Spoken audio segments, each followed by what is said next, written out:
I'd like for us to begin by criticizing Mary Poppins. She's brilliant at her job, running a household with crisp efficiency. She's maternal. She converts unruly children into medicine-loving cherubs. She charms chimney sweeps. She pulls floor lamps out of her handbag. She looks lovely all the time. And she's serene about the fact that all of her travel plans are dependent on the weather. She's good at all of it. Practically perfect in every way. This is appalling. I want you to think of our next few minutes together as Poppins detox. I hope to convince you you should not actually try to be good at everything. You should not be subject to a mean case of perfectionism. Our goal should be fabulously messy and adventurously imperfect, preferably with sequins, but we'll get to that. Okay, let's start with how did we get here? What is it that sometimes causes us to feel like we have to be perfect? We have to be all things to all people. We'll start with three things. There's a convergence of cultural forces. The incentive systems in our lives push us toward perfectionism, and our own families and our childhoods and what they might have taught us. So let's start with the cultural forces, yes? First up, celebrity public relations. This is the land of, the weight just fell off me 12 days after I had the twins. This is everywhere. This is a close sister to long-held cultural and gender stereotypes and expectations, not just about what you should do, but how happy you should be while doing it. Has anyone ever been this happy to do laundry? No. Right. Consumer marketing is filled with very subtle expectations about what women will do, what we will enjoy, and how we could always be better at it. Another thing, in the last 10 to 15 years, the proliferation of punditry has been incredible. There are more people now than ever making their living telling us how to live. Politics, gardening, home decorating, food, how to cook, and every show ever made about a wedding. They're all about, it can be perfect. You can be perfect at it. It's one of many things you should be great at along the way.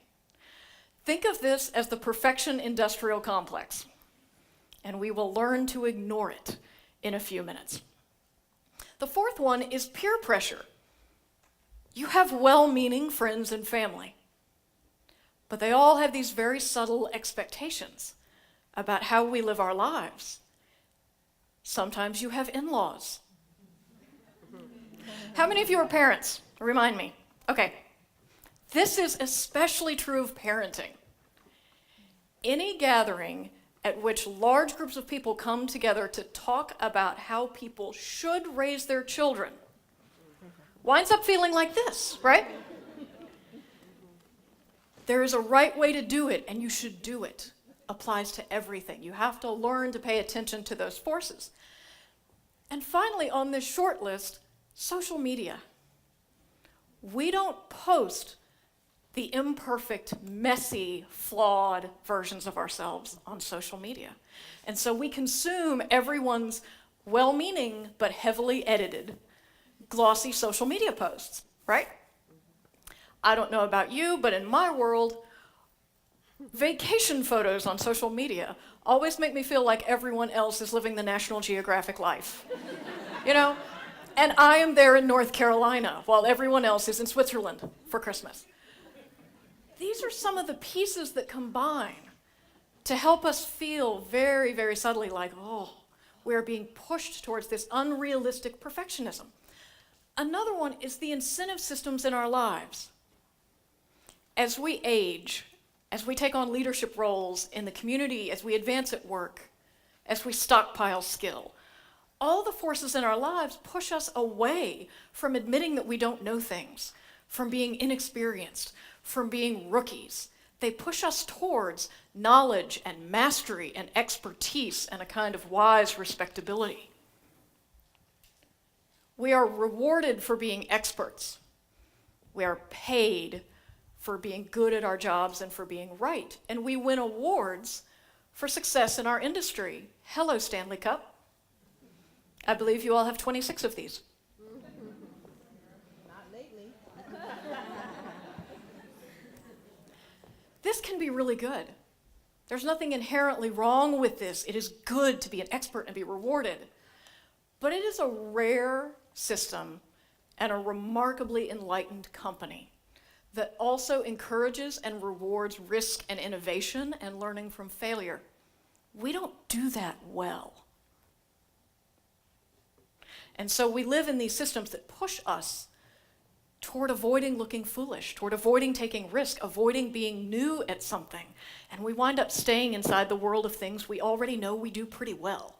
Because it feels good to be awesome at things. Let's all agree on that.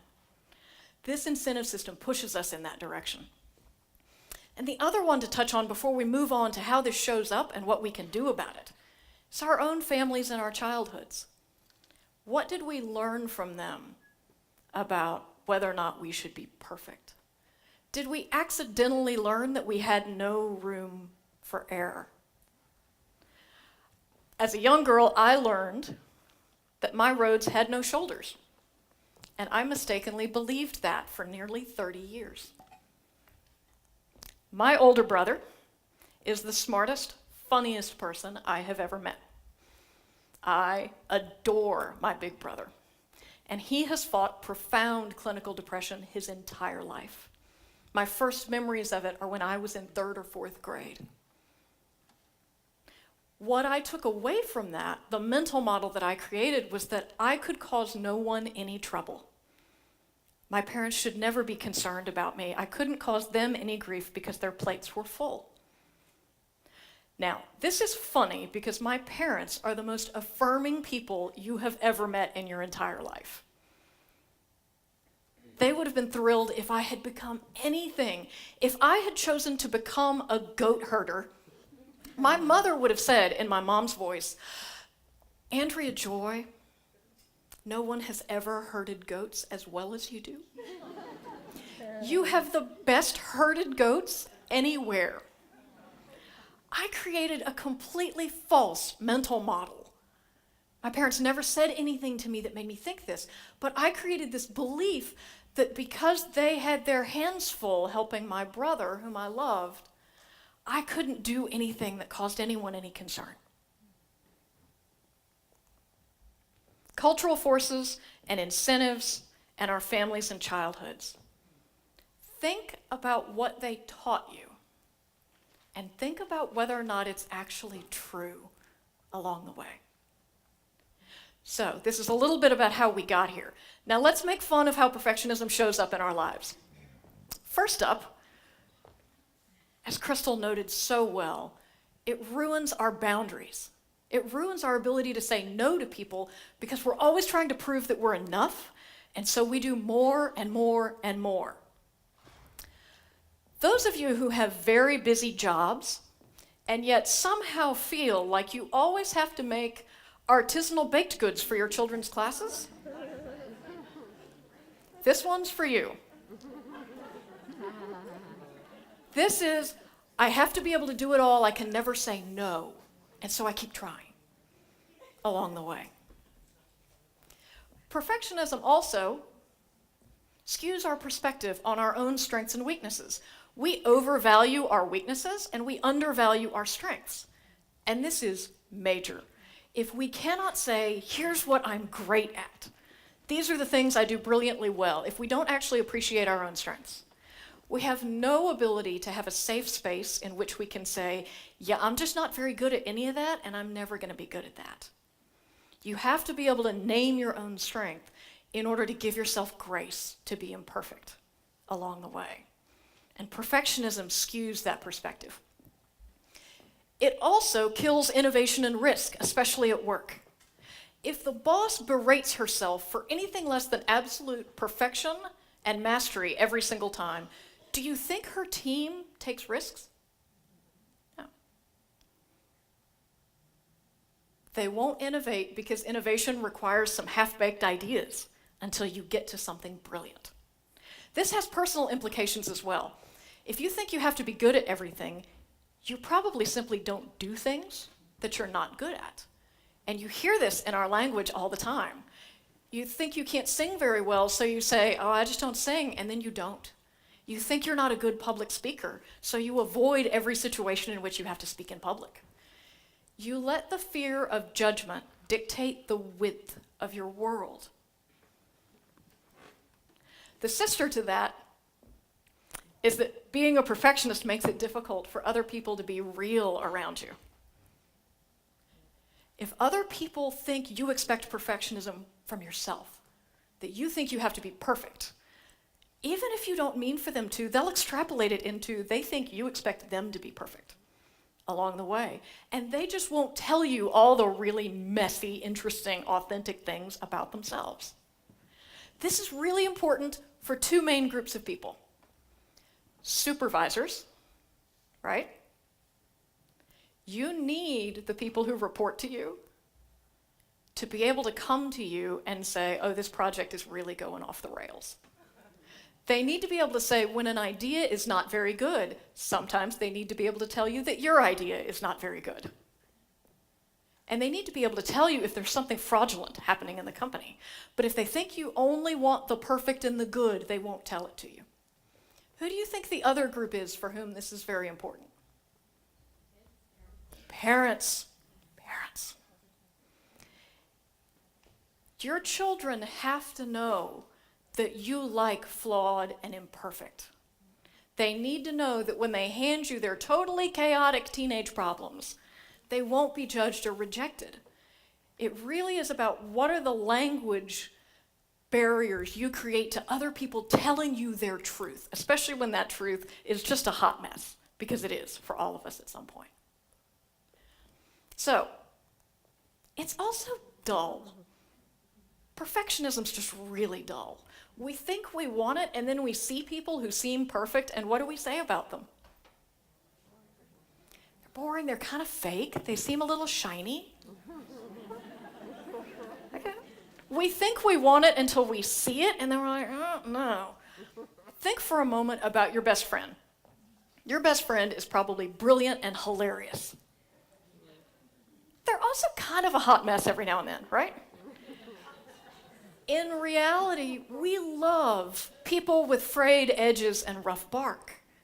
We like real. Perfectionism's just kind of dull that way. And it's unhealthy. You know the research. High blood pressure, headaches, exhaustion, disordered sleep, disordered eating. It's like a very expensive menu of stress options.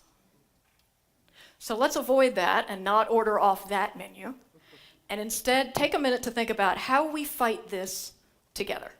What are the specific things we can do to try to fight this? Be aware of the forces that lead us into perfection and fight it together. First one, strengthen your circle. Shore up your tribe. Think about the people in your life. Do they talk about their own struggles? Do they avoid judging other people harshly? Are they there for you when you're struggling with something and when you just don't know what to do? If they are, hallelujah, go hug those people when you leave today. If they're not, much like a museum curator puts together an exhibition and thoughtfully curates it, you can curate your network and your friends. Start to surround yourself with people who appreciate authenticity, who will talk about the bumpy road to get wherever you want to go, who will honor your humanity, and who are real. You should not have to spend time around people who make you feel like you have to be all things to all people. So shore up your network along the way. Know your strengths. I just love this. Find your inner brave.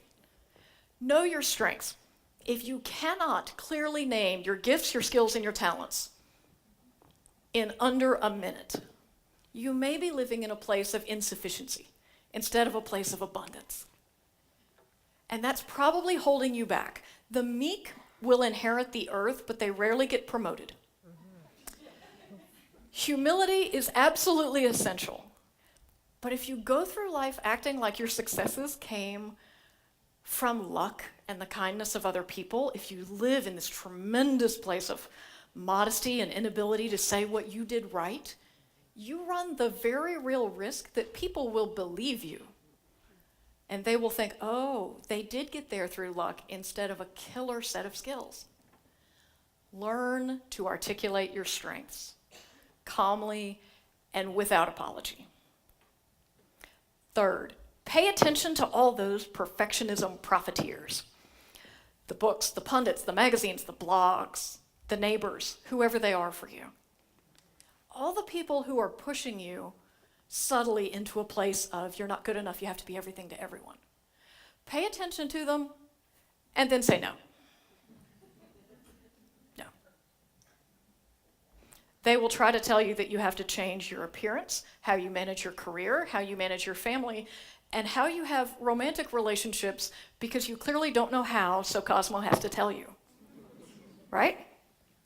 And promise me that you will not perpetuate that pressure in your own language. This seems innocent enough, right? How many of you have ever gone to the grocery store on the weekend, no makeup, creative hair, sweats, right?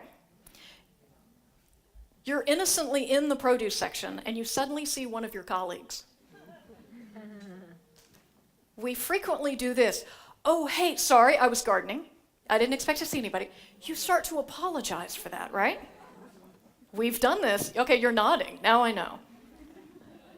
When you say that to someone, what you're really saying is, this version of me is insufficient. And I need to apologize for not being dressed and made up in a way that is visually pleasing to you. Knock that off. I will get out my passport. I will fly to Montreal on the weekends and I will haunt your produce sections until you stop apologizing for looking like a normal human and wearing whatever the hell you want. Promise me you will not do those subtle things that reinforce that you're supposed to look catwalk ready all the time.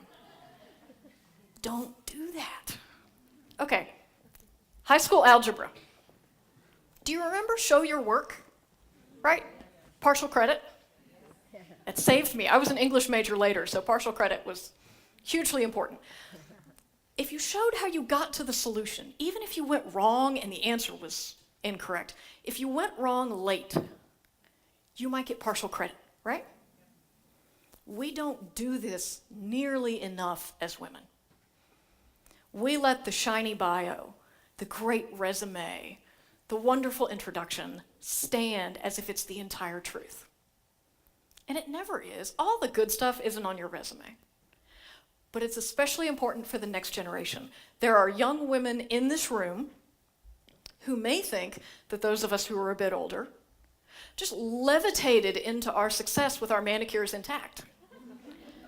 No, that's not at all how it happened. Our journeys to where we are looked a lot like the Odyssey, but with more sea monsters. And we need to tell that story. We need to talk about what went wrong. We need to talk about what we learned, because you never know when that will be a saving grace for someone who has totally just screwed up their career. And if I sit down and say, look, I did that 20 years ago, there's no way you're screwing it up more than I did. They'll feel like, okay, there's a path through it, instead of just, look how shiny and happy we all turned out to be 20 years later. Show your work. Tell the story. And the last one, always be a rookie at something. Always be a newbie. Always be inexperienced. Be a learner. Rookies learn quickly and colorfully that you cannot actually die of embarrassment. You can try, and you might want to, but you won't. they learn how to turn off the voice in their heads saying, you're not very good at this, so you shouldn't do it. You're not very good at this, so you shouldn't do it. Listen to how crazy that is when you say it out loud. Like, you're not very good at this yet, so you should do it if you want to. You have to learn to turn off that voice that says you shouldn't. 6 years ago, I was in the middle of a brutal divorce. And for reasons that still escape me, I decided to walk into a ballroom dance studio and take one $5 beginner class on a Sunday afternoon. And I became a rookie ballroom dancer. I had no dance background. I tripped over flat surfaces. The first 2 years, honestly, I looked like a flailing T-Rex. My nickname actually in the studio was Rexy. You have to figure out how to forgive yourself for not being good. If you only do things you're good at, you don't have to figure that out. But if you push yourself to do the things that you think, well, I'm going to look ridiculous at this for a while, but then maybe I'll love it and eventually I'll be good at it. You learn how to turn off that voice and give yourself grace. We have to create the moments where we practice giving ourselves grace because we don't do it nearly often enough. I gave myself just enough T-Rex grace for a couple years that I got really comfortable performing and competing. Sequins. I've never met anything shiny I don't like at this point. Because what I learned was I always need to be learning something. I always need to be in that place where I don't get too high on all the things I do really well. I'm proud of those accomplishments, I can name them, but I also need to be able to move on and say, what's the next big challenge? It keeps me from thinking I have to be perfect at everything. So it's time. When we let go of the idea that we have to be perfect, we become leaders worth following, friends worth keeping, and women worth emulating. That last one's critical for the next generation. We have to tell them we're authentic and we're real and there were sea monsters along the way. That's really important. So I encourage you to embrace your messy, your adventurous, find how you want to be a rookie, shore up your tribe.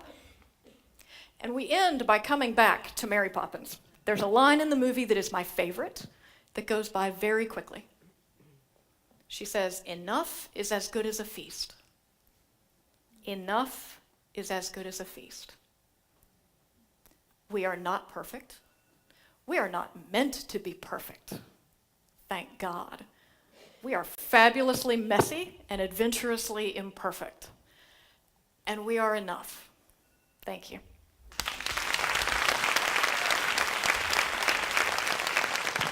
Andi Stevenson.